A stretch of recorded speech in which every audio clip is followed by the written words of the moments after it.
Yeah, I think it's important for everybody to understand that things are changing, that the world has been changing for tens of thousands of years, and it's very easy that what we need to do is to simply see how the world has been changing and just follow the trajectory. So what has been happening is that the primary industries used to be the most important industries in all economies, and that is gradually moving into the secondary and into the tertiary industries. And the real value add today in most advanced economies is actually happening in the tertiary industries, particularly in services. And that's what mining will look like in future as well. Mining will be, of course, we will still have mines because you still have to take stuff out of the ground.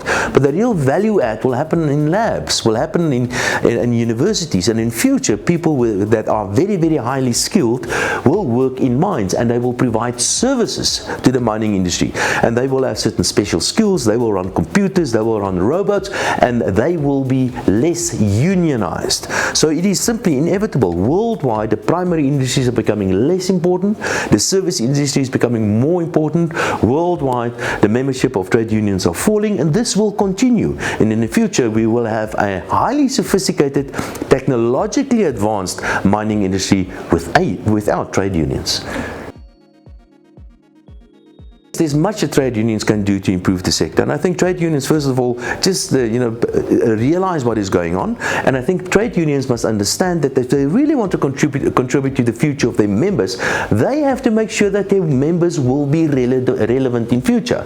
And that means that trade unions must participate or contribute to things like, for example, teaching colleges or some sort of educational institution whereby their members can get special skills to be relevant in future. And that's where the emphasis should be from trade unions. Of course, they should represent the worker. Of course, they can demand certain things on behalf of the workers. That is the job of a trade union. They should keep on doing that. But they have to understand that the future is going to look different, and the future is a future where their members must be highly skilled to participate in this fourth industrial revolution. I'm not too concerned about the decline in the mining industry or contribution of the mining industry to the bigger economy, because that is what's happening worldwide. The real value add in economies are happening somewhere else in the economy. So let's just understand it and don't get too worried if the certain industries or certain companies are gradually contributing less to the economy. What is certainly still important, we still need resources and we can still export resources, but don't get worried if one part of the economy is getting smaller, as long as the whole economy is getting bigger. And that is certainly not happening in South Africa at the moment. So I'm concerned about the whole economy, not necessarily because of certain parts of the economy getting smaller. I think the biggest issue that we have at the moment in South Africa, that the political leadership, in my view, is an uncertain political leadership. We've got a president that keeps on asking other people what to do. He recently appointed a new panel of economists, 18 economists. Now I can promise you, if you put 18 economists together, you're going to get many opinions. And that's the president. He's somebody that wants to please. He's somebody that is a constitutionalist. He's a good guy.